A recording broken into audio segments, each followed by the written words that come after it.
Comment utiliser NetDiscover pour identifier les machines connectées à un réseau local ou un réseau distant? C'est l'objet de ce partage vidéo. À tout de suite.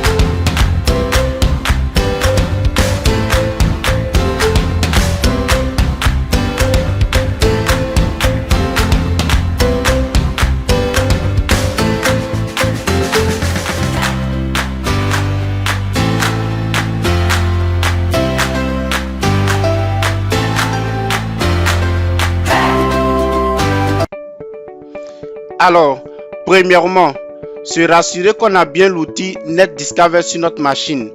Et si ce n'est pas le cas, on procède à son installation. Donc, moi, je l'ai déjà installé. Je vais donc procéder comme si l'outil n'existait pas sur ma machine en faisant apt-get install NetDiscover. Bien sûr, si l'outil est déjà installé, alors cette commande ne va pas procéder à une réinstallation, mais en output, j'aurai la confirmation que cet outil existe déjà sur ma machine. Donc apt-get install NetDiscover. Alors comme je l'ai dit, NetDiscover is already the newest version. Donc juste pour signaler que NetDiscover existe déjà sur ma machine. Et dans votre cas, si l'outil NetDiscover n'existe pas, alors apt-get install NetDiscover procédera à son installation. Donc une fois qu'on est rassuré que NetDiscover est bien installé sur notre machine, la prochaine commande à exécuter, c'est de faire netdiscover-h pour voir la liste des différentes commandes qu'on peut utiliser dans le but de découvrir ou d'identifier les différentes machines connectées à notre réseau. Donc je vais faire netdiscover-h.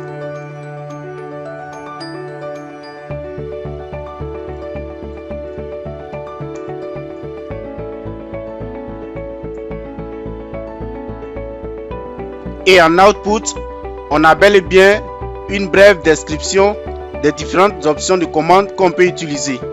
Donc ici d'abord je lis NetDiscover version 0.7 et en anglais Active Passive ARP Reconnaissance Tool. Donc un outil de reconnaissance qui utilise le protocole ARP. Donc il peut être passif comme actif. Et donc j'ai les différentes options de commande -i pour identifier ma machine en question, ma machine sur laquelle j'exécute la commande, -r pour identifier le range réseau que je vais scanner, -l pour identifier le fichier qui contient la liste des réseaux ou la liste du range réseau que je vais scanner. Et on a plusieurs autres options qu'on peut utiliser, bien entendu en fonction de notre objectif. Donc ici, je vais taper la commande la plus simple pour identifier mon réseau. C'est netdiscover-i. Et i ici, comme on le voit en option, your network device. Donc je vais devoir spécifier en argument l'interface réseau active de ma machine sur laquelle j'exécute la commande. Et pour ce faire, je vais d'abord taper ifconfig. Et l'interface réseau active de ma machine Kali Linux, c'est bien le ETH0 et son adresse IP c'est 192.168.1.59. Donc si je vais effectivement scanner en utilisant NetDiscover, c'est netdiscover-i et donc l'argument c'est bien ETH0 et comme on l'a vu dans les options, -r pour spécifier le range réseau. Donc -r et ici mon range réseau c'est 192.168.1.0 et /24. Donc ici en quelque sorte le /24 montre en fait un range. Pourquoi? Parce qu'on ira de l'adresse IP 192.168.1.1 jusqu'à l'adresse IP 192.168.1.254. Donc, je lance ma première découverte ou mon premier scan. Et comme on le voit ici, currently scanning. Et je vois 2 points finish. Donc le scan est terminé. Je devais pouvoir voir les résultats ici. Donc on attend juste quelques secondes. Bien, voici les différents résultats que nous donne notre scan. Donc actuellement on a identifié 5 machines. Si vous avez suivi les autres tutoriels vidéo, la machine d'adresse IP 192.168.1.1, c'est bien notre box SFR. Et ici, c'est bien marqué Mac Vendor SFR. Une 6e machine a été identifiée parce que, comme nous l'avons dit, NetDiscover scanne le réseau en temps réel. Et donc, quand une nouvelle machine vient juste de se connecter au réseau, NetDiscover continue de lancer des requêtes en vue de pouvoir identifier la machine nouvellement connectée. Et donc, on a une machine d'adresse IP 192.168.1.29 qui vient d'être connectée. Et bien sûr, je viens de connecter mon téléphone sur le réseau Wi-Fi que je suis en train de scanner. Raison pour laquelle cette machine a été identifiée en dernier lieu. Donc, voici un exemple de scan réseau ultra simple avec l'outil NetDiscover. Nous allons voir d'autres types de scans avec les différentes options que nous a fourni l'outil. Je retape NetDiscover-H. Donc ici, on peut scanner le range réseau contenu dans un fichier. Et pour ce faire, je vais créer moi-même un fichier que je vais appeler Network to Scan.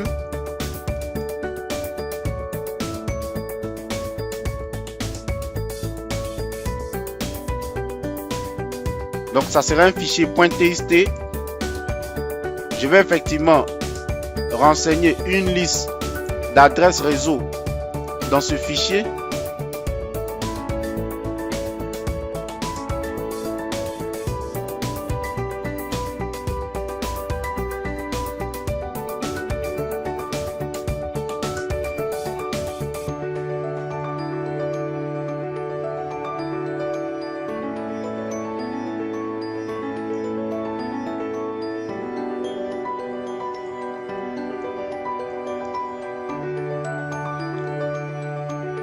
Je vais me limiter à 3 adresses réseau à titre d'exemple. Donc j'enregistre et je referme le fichier. ls et voici le fichier qu'on a créé. Du coup, je fais netdiscover-i, toujours mon interface Kali Linux, et je fais -l comme spécifié en option. Et après, je donne le nom de mon fichier. Je lance encore le scan. Et ici, il va scanner tous les subnets qui sont contenus dans le fichier. Ceci est très utile pour ceux qui font du développement d'applications.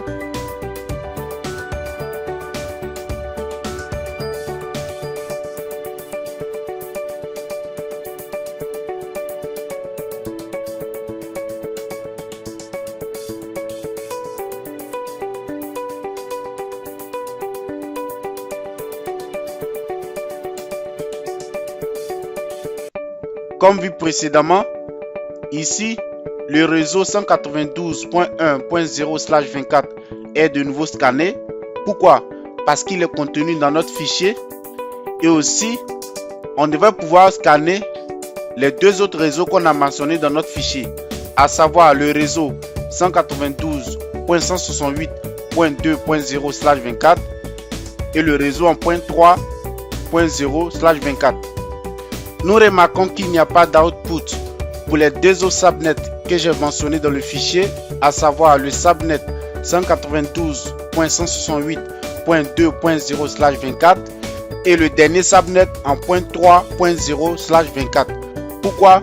Parce qu'il n'y a aucune liaison de connexion entre ma machine Kali et les 2 autres réseaux que j'ai mentionné.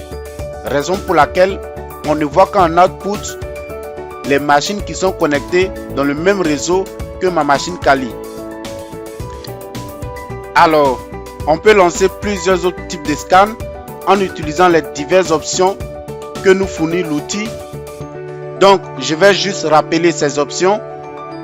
Le "-i" pour spécifier votre interface d'écoute.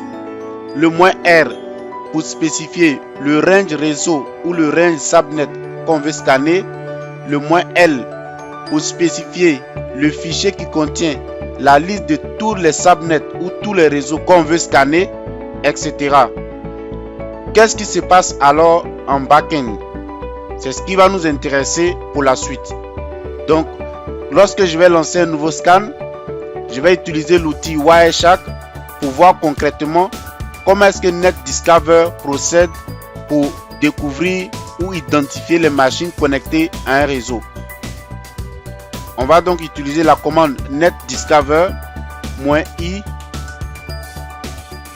mon interface d'écoute. Je vais spécifier le même range réseau qu'on avait spécifié au début.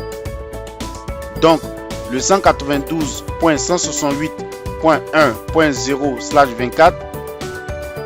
Et avant de lancer cette commande, je vais lancer l'outil d'analyse réseau qu'on appelle Wireshark.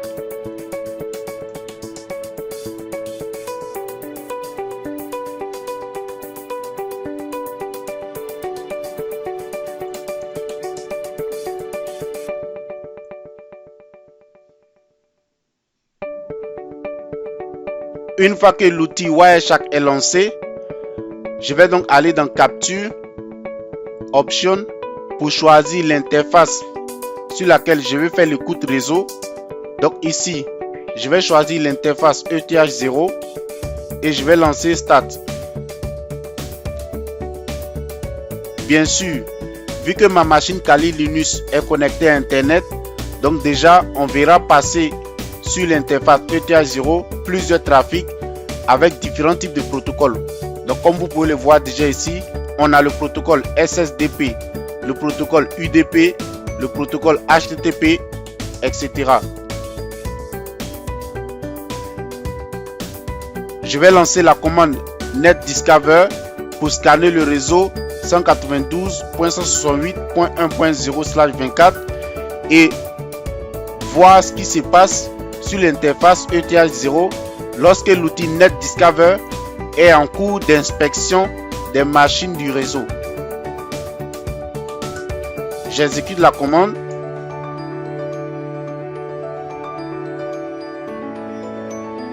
Et ici, je vois Zero Capture ARP Request and Reply Packets. Du coup, ça me donne un indice sur le protocole utilisé par l'outil netdiscover. Et donc, dans Wireshark, le protocole qui va m'intéresser, puisqu'il y a plusieurs protocoles qui sont relatés ici, donc je vais m'intéresser au protocole ARP. Donc, un filtrage est fait sur tous les trafics passant sur l'interface ETH0 et c'est le trafic ARP qui m'intéresse.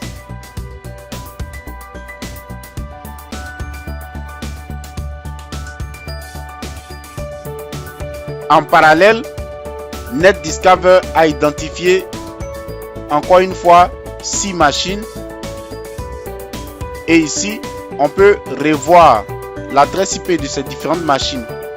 Donc d'abord en requête ARP, donc après filtrage, je vois ici en info who has 192.168.1.70 telle la machine d'adresse IP 192.168.1.1. Donc notre box SFR demande à tout le réseau, parce qu'ici on voit destination broadcast, donc il demande à toutes les machines connectées dans le réseau laquelle a l'IP 192.168.1.70. Bien sûr, la machine correspondante donnera la réponse. Donc en back-end, on voit que l'outil netdiscover lance plusieurs requêtes ARP à toutes les machines du réseau. et en fonction des réponses des machines, il procède donc à leur identification. Et c'est ainsi que l'outil NetDiscover fonctionne. Donc ici, on peut voir 36 Capture ARP Request Reply Packets from 6 hosts. Donc 36 requêtes ARP ou reply ou réponses ARP ont été capturées en provenance de 6 machines. Et on a bien entendu ces 6 machines qui sont listées ici, avec leurs différentes adresses MAC, leurs différents vendeurs. Tel est le fonctionnement en back-end de l'outil NetDiscover. Donc, il se base donc sur le protocole ARP. Et si je fais man NetDiscover,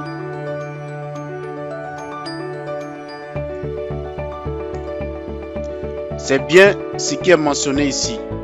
NetDiscover Active Passive ARP Reconnaissance Tool. Donc, il se base sur le protocole ARP pour identifier les machines dans un réseau. Il y a une reconnaissance active et une reconnaissance passive. En reconnaissance active, il envoie les requêtes ARP et en reconnaissance passive, il n'envoie pas de requêtes ARP, mais il se met juste à écouter tous les trafics qui transitent sur l'interface ETH0 qu'on met en argument devant l'option "-i".